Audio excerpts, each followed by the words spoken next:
Hello，大家好。嗱，本來呢條片咧就係我同阿 Candice 咧就一齊拍嘅。Candice 咧就係上次我同佢喺澳門嗰間餐廳嗰度拍嗰個 Candice，即係嗰個自稱神婆嗰個 Candice 啊。咁咧就本來我哋2日前約咗拍嘅，咁但係今日咧佢就臨時間有啲事，因為屋企出現啲事，佢爸爸身體就出現咗啲嘅狀況，咁佢要睇住佢，咁所以咧就嚟唔到。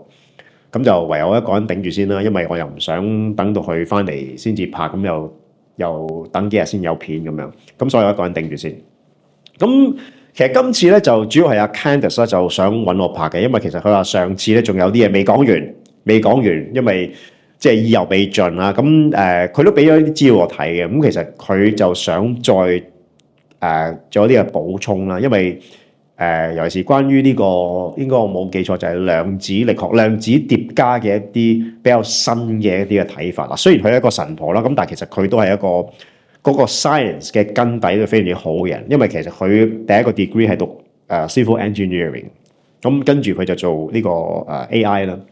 咁而家佢亦都係 CivicMD 嘅創辦人，亦都係喺 AI 方面係非常之 strong 嘅，即係其實好難得，因為女仔嚟講好少見。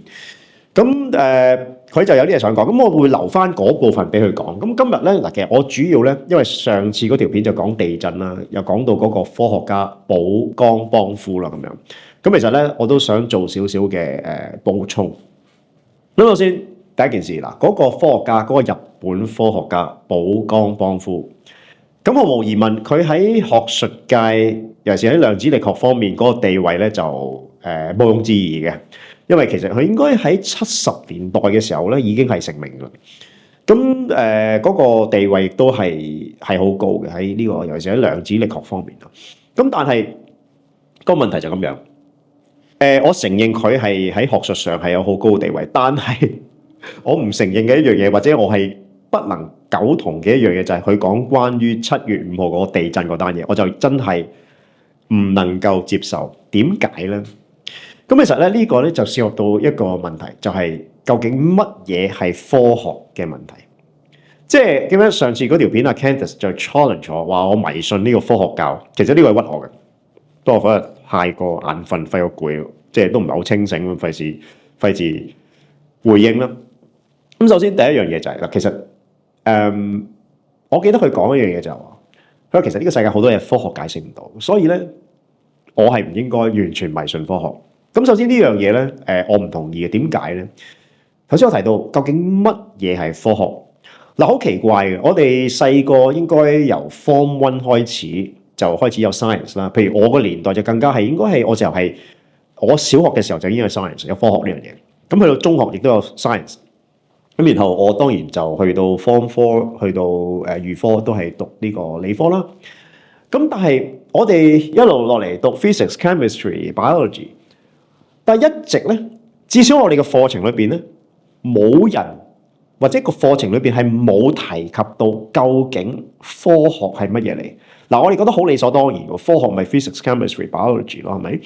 咁但係我意思，科學係乜嘢嚟？究竟科學嗰個框架係點樣樣？點解歷史唔係科學咧？係咪？點解有一啲嘅科目佢唔算係科學，但係譬如 physics、chemistry 甚至 economics 係屬於科學咧？咁其實乜嘢係科學？呢個定義咧，其實我哋係要搞清楚。究竟科學係可以做到啲乜嘢，做唔到啲乜嘢？其實我哋係需要做一個比較嚴格嘅定義。但係好可惜啦，喺我哋至少我嚟講啦，由小學到中學，完全冇先生係講過俾我哋聽嘅嘢。直至到我係去到真係去到大學，我讀 economics 喺港大嘅時候，真正話俾我聽乜嘢係科學係邊一個人咧？其實就係張五常教授。咁其實當時張五常教授咧，你記得如果有時你睇過佢，應該話你如果有機會睇過佢嗰啲嘅著作啊，佢有其中有個巨著咧就係經濟解釋啊。咁就應該原本係3冊嘅，咁就另外就寫呢個中國就寫第4冊啦。其實佢第一卷就叫做科學說需求。咁其實科學說需求佢有好一部分一定數量嘅篇幅咧，其實就講乜嘢係科學，究竟科學嗰個框架係乜嘢？我覺得寫得幾好。其實最重要一樣嘢就係科學咧，最重要嘅一個原則就係，首先你要去能夠去驗證，你提出一啲嘢，提出一啲嘅譬如理論，你係能夠要去驗證，呢樣係科學其中一個條件嚟。驗證嗰個標準，亦都當然係要客觀。譬如我舉個例子，譬如你話頭先你講嗰個 case 咁樣，7月5號本來話會地震，咁但係唔係喎，你話而家取消咗喎。咁呢樣嘢，我點樣驗證究竟你講嘅嘢係咪真係存在？驗證唔到嗱。你話如果7月5號會地震，OK， 7月5號會地震，咁 OK， 咁真係震，咁啊即係證明你嗰個理論或者你個消息來源係啱啦。但係而家你話取消咗，咁問題就咁樣。呢類咁樣嘅預測，咩世界末日嘅預測，喂，基本上每年都有噶啦，年年都有噶啦，大概率係落空嘅喎。你話原本7月5號會地震，但係而家取消咗啦，因為 CIA 定 NASA 嗰個計劃有變，因為 Donald Trump 當選咗，所以取消咗。喂，呢樣嘢本來大概率唔會發生，然後你話取消咗，喂，我好難證明你講嘅嘢係啱嘅喎。而且個問題就咁樣，你話取消咗唔緊要，但係你提供唔到嗰個消息來源啊嘛，佢亦都係冇得拗嘅，因為點解咧？佢話喂，因為我點解唔提供個消息來源？因為嗰個喺 NASA 嗰人咧，如果佢爆出嚟，佢好大鑊，佢可能有生命危險，佢要保護呢個證人，所以佢唔能夠提供消息來源。咁冇㗎，嗰件事你取消咗，第二你提供唔到消息來源，咁無論開邊你都係啱嘅喎，係咪先？即係你成件事係冇得去被驗證。咁如果一件事你係唔能夠去被驗證嘅話咧，其實你唔可以話呢樣嘢係科學，即係除非只有一樣嘢係佢係仲有機會啱嘅，就係7月5號如果真係發生地震，咁啊佢即係真係有一攤咁嘅嘢，7月5號真係發生地震 ，OK， 可能突然間又即係重新啟動咗計劃 ，OK， 咁你證明你嗰個仲有啲理由係啱 ，OK， 咁但係如果而家個 case 假如7月5號冇地震嘅話，喂，你所有嘢都係你啱，咁其實科學其中一個條件就係話你係能夠被驗證，能夠可以證明係啱或者證明係錯，你係有機會會錯嘅嘢，你先至係可以即係定之為科學咯。咁呢個其中一個道理。咁另一個例子就係究竟呢個世界我哋成日問啦，究竟呢個世界有冇神嘅咧？有冇上帝嘅咧？係咪？喂，我諗今時今日我哋冇一個方法，冇一個科學嘅方法去證明上帝係咪真係存在嘅？冇啊，係咪先？係冇一個方法噶嘛。即係你最好去發明咗一個叫圖靈測試咁樣測試究竟呢個世界有冇上帝咁樣。而家係冇嘅。咁但係你而家冇辦法證明有冇上帝，係咪等於話呢個世界係唔存在上帝咧？嗱，至少我嚟講啦，我唔敢咁樣講啦，係咪先？喂，萬一而家證明唔到啫，證明唔到有上帝啫。我哋而家冇一個科學方法證明有上帝啫。喂，但係萬一有咁點啊？我瓜咗之後俾人清算咁點啊？俾上帝清算咁點啊？喂，我唔敢咁講，我唔敢話呢個世界冇上帝。我只係話我哋唔知道有冇上帝，我哋證明唔到究竟有冇上帝。That's why 點解我有一樣叫 agnostic， 就係咁樣解嚇。即係有啲嘢我同意嘅，唔係科學能夠解釋到嘅，唔係科學能夠解釋到。咁但係唔代表我否定某一啲嘢，或者一啲好神秘嘅嘢存在，我唔否定呢一樣嘢。咁呢個係我想特別 clarify 嘅觀點。咁另外一樣嘢就係咧，其實咧本來阿 Candice 咧就想。所以我提到咧，就講一啲關於量子力學，尤其是講呢個量子疊加嘅一啲嘅比較新嘅觀點。咁其實幾有趣，我睇過佢俾我啲資料嚇。咁點解會引起呢個話題咧？因為其實咧，我就同佢都經常會除咗公事之外，都會討論下呢啲科學嘅問題，有時甚至一啲好哲學嘅問題。咁啊，即係當然我有好多嘢唔同意佢，佢有好多嘢唔同意我啦咁樣。咁但係其實嗰個討論都幾 interesting 嘅。咁其中一樣嘢就係話講呢個決定論啦。點解我講決定論呢樣嘢？因為其實咧，我其實都好推介大家去睇一個科學家，即係一個你可以話 KOL 啦。其實都有幾多佢嘅片喺 YouTube。咁呢個科學家咧就叫做 Brian Cox 嚇，咁係一個英國人嚟嘅。嗱，點解叫佢睇佢咧？就因為其實呢啲做 KOL，即係科學界 KOL 都好多。咁譬如美國有一個好出名一個黑人啦，咁就係叫做Neil Tyson 啦咁樣。咁佢就好多片嘅，有時好似接受阿 Joe Rogan 訪問咁樣。嗱，我比較上咧就對佢個印象一般般。因為佢比較上係講嘢嗰個，即係幾個 ego 幾勁啊！即係當然你可以話有 style 啦，但係我就比較上係聽得冇咁舒服。咁但係 Brian Cox 咧，其實就我覺得佢講嘢係首先佢唔會用一啲好複雜嘅 jargon 去解釋一啲譬如物理學嘅嘢。咁其實佢係好多時都係用一啲好簡單嘅語言去解釋俾人聽。咁其實你就算一個好普通嘅人，你有一定程度嘅常識，其實你會聽得明，同埋聽得好舒服。咁更加重要嘅一樣嘢 ，even Candace 都同意嘅就係佢靚仔啊嘛，係咪先？喂，真係靚仔，因為其實佢以前咧就係喺應該90年代嘅時候，佢係做過樂隊嘅喺英國啊。咁但係就佢就唔係做主音嘅，佢應該係做呢個類似係 keyboard 嗰啲嗰個有時和下音咁樣。咁啊幾靚仔嘅。咁當年係長頭髮嘅，咁而家剪短咗啲。咁就講嘢，即係聲線啊嗰啲嘢聽得好舒服，咁同埋靚仔係大晒㗎啦，有冇道理一件事靚仔緊要啊？即係尤其是咧女性嘅觀眾，不妨聽下佢。即係正如當年咧，呢個加拿大係咪前加拿大總統啊？即係而家我唔知佢辭咗職未啦，阿杜魯多啊。咁當然而家佢就聲名狼藉啦，係咪？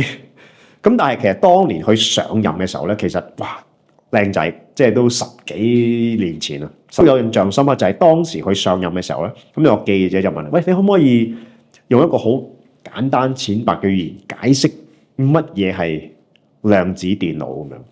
咁佢其實解釋得好，講得好好。咁當時當然就佢啱啱選到啦，有蜜月期啦，咁同埋有靚仔好着數啦。咁但係而家就當然係聲名狼藉啦。咁但係其實雖然係聲名狼藉，但係佢臨落台之前都挽回翻好多嘅分數，因為佢對於 Donald Trump 都幾強硬。好啦，講翻呢個 Brian Cox。咁其實咧有一樣嘢咧，其實我都會擺條嗰個 link 喺下低，一個 short 嚟嘅。其實咧佢就講啦，關於咧一樣嘢就話呢個叫做決定論。其實佢唔係直接講決定論先嘅，佢其實咧係講關於黑洞先嘅。因為其實我哋知道，如果我哋用一個好純粹嘅廣義相對論嘅睇法啊，假如你企喺個黑洞前邊，假如啊，會發生咩事？咁其實咧，你企喺黑洞前就大鑊啦，因為其實咧，你係將會咧，你個人咧係會被拉伸拉扯到變咗好似呢個意粉咁樣，即係你個拉麵咧，你麵粉拉麵咁拉咪變咗一條條嘅，係咪？你見人哋整拉麵，你喺黑洞面前咧，你企喺黑洞面前咧，嗰一刻咧，其實就會俾黑洞拉扯咗。佢有個字嘅，阿 Brian Cox 有個字叫做 spaghettification 啊，即係叫意大利粉化咗。咁咧，我哋個所有物件啦，人你個身體咧就會無限拉伸，然後所有嘅物質咧就會係無限拉伸啦，變咗係意粉化啦，然後就會俾黑洞去吸收咗，而所有嘢基本上會係唔存在，毀滅咗，完全毀滅咗。嗱，如果喺廣義相對論嚟講，黑洞就係咁樣。咁但係其實咧，去到應該近呢。我諗係2020年定19年開始，其實咧對呢樣嘢有一啲嘅新嘅睇法。咁其實 Brian Cox 嗰個比喻咧就好好嘅。咁其實咧佢就點樣比喻咧？其實我哋譬如人嘅存在或者所有物件物質嘅存在，其實都係資訊嚟嘅。嗱，我好中意呢個 term 就因為我做 programming 啦，係咪？咁我以前學 programming，咁啊學 Java 尤其是嘅時候，學 C++ 嘅時候，喂，物件導向 object oriented。咁我哋睇呢個世界所有嘢都係 object 嚟嘅。咁而 object 最後亦都會化成一啲嘅 code 啦咁樣。嗱，佢嘅講法就咁樣。佢話其實咧呢個世界所有嘅事物，所有嘅物質，包括人，我哋都好，我哋嘅記憶，其實都係資訊嚟。我哋嘅存在都係資訊嚟嘅。咁其實咧。佢個比喻就咁樣，佢話其實就正如好似一本書裏邊寫咗啲字喺度，一本書裏面啲字文字，一本書。咁其實我哋嘅存在或者呢個世界嘅存在，其實就好似一本書裏面有啲資訊。好啦，假如果你將呢本書燒咗去，會發生咩事？咁本書當然就會燒着咗啦，變咗灰啦，又變咗煙啦，然後裏邊嘅資訊就完全毀滅咗啦，係咪？咁根據 Brian Cox 所講，其實呢樣嘢咧唔係咁樣嘅，因為點解咧？其實假如我哋能夠知道所有物理嘅關係，所有周圍環境嘅關係，所有嘅局限條件，如果我哋能夠完全喺資訊方面完全能夠掌握到嘅話，其實就算本書燒咗變成灰變成煙都好。假如我哋知道所有嘅譬如話講緊一啲嘅嗰啲粒子嘅位置或者嗰啲嘅動量嘅話，如果我哋能夠知道嘅話，其實理論上我哋係可以將嗰本書裏邊嘅資訊去重新去建構翻出嚟，唔係還原，係建構翻出嚟。意思咧即係乜嘢咧？佢就提出一樣嘢，其實資訊本身係守恆嘅，即係呢個佢個所講嘅叫資訊守恆嘅又咪定律嘅。OK， 資訊係會守恆，即係話資訊係唔會被毀滅，只係由一種形式變咗做另一種形式。原本係將紙上面寫到用墨水寫嘅嘢 ，OK， 燒咗之後變咗灰變咗煙，但係佢仍然喺呢個世界裏邊存在緊，只不過佢以一個另一種形式嘅出現。嗱，咁呢樣嘢咧，佢覺得呢樣嘢其實就等於一個決定論。嗱，我將佢個原文咧，我可以講一次，費事我即係講得唔清楚啦。咁其實佢原文就咁樣嘅，咁就係呢個資訊守恆，唔係定律啦，叫原則啦，好冇？資訊守恆原則。咁其實咧呢樣嘢其實咧就直接係引出咗呢個決定論嘅概念。點解咧？因為其實如果資訊喺宇宙上邊，喺宇宙裏邊係完全係守恆嘅話咧，咁從呢個理論上嚟講，只要我哋能夠完美咁樣去測量呢個宇宙每一粒粒子嘅位置同埋佢嘅動量，我哋就能夠精確咁樣去預測過去所發生嘅一切，同埋未來將會發生嘅一切。咁一個比喻就係話，其實呢個宇宙就好似一個機械裝置咁樣嚇，其實一切都係已經決定咗，亦都係嚴格遵守呢個物理定律去運行嘅。咁其實佢呢個講法其實我係同意，因為我本人嚟講，其實我都係相信決定論嘅嚇。即係因為點解咧？其實我哋當然呢個好哲學嘅問題啦，即係其實我哋人係咪真係有選擇嘅問題咯？係咪？我舉一個例子，頭先我提到上帝係咪？好啦，我哋假如去賭場玩 blackjack，OK， 玩 blackjack， 咁個荷官，我當一副牌先啦，而家係6副牌，我當一副牌。好啦，個荷官洗牌，用機洗完啲牌之後，咁cut牌，然後懟落個牌盒嗰度，好啦，就派牌。